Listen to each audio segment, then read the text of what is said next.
Nyathi kwamhlaba yalengana usiza kulokho okulandelayo: ukuhlola, ukukhipha isilwane, ukuqinisa ikhaya, ukulapha umeqo, ikhanda elingapheli, umhlume ongapheli, umkhumiso wezimfuyo, ukubuyisa idlozi elithwetshuliwe, uhlanga lamathwasa, ukuvusa imizwa, ukuphuphisa imithi yabathakathi, ukubamba umthakathi. Uyatholakala kule nombolo 064 793 8826. Woza kuDr Nyathi uzothola ukusizakala.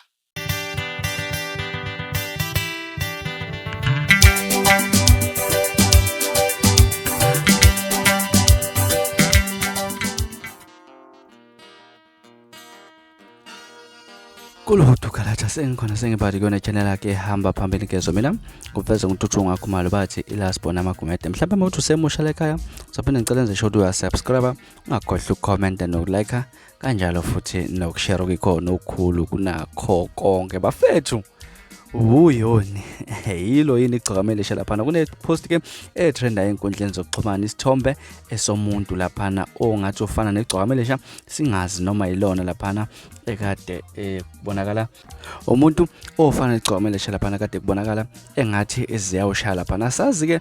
noma yilo ngithe mangabe ngibona lesithombe ngase ngigijima impela ngayovakashela laphana ekhasini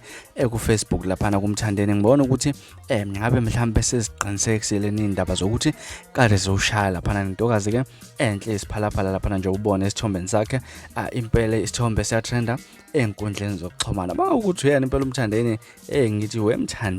wemthandeni awusasitshela indaba engaka ukuthi wena mhlambe usevele wakhetha ukuthi uhambe zewushaya laphana ungasimemile ke nathi sifike sizofakaza laphana kangazi ke ukuthi wena mhlambe kuthina kwakho ukuphawula kodwa mangabe kuthiwa yilona iGcokama eLisha siyalibonga nje kakhulu ngokukhula nanokuthatha esinye isinqumo laphana ukuthatha esinye isigaba sempilo laphana ukuthi mangabe secacelwe laphana okanye eseshadele nje makuthi lona impela iGcokama eLisha sithi halala siye ready nkezo halala mfoka mthonga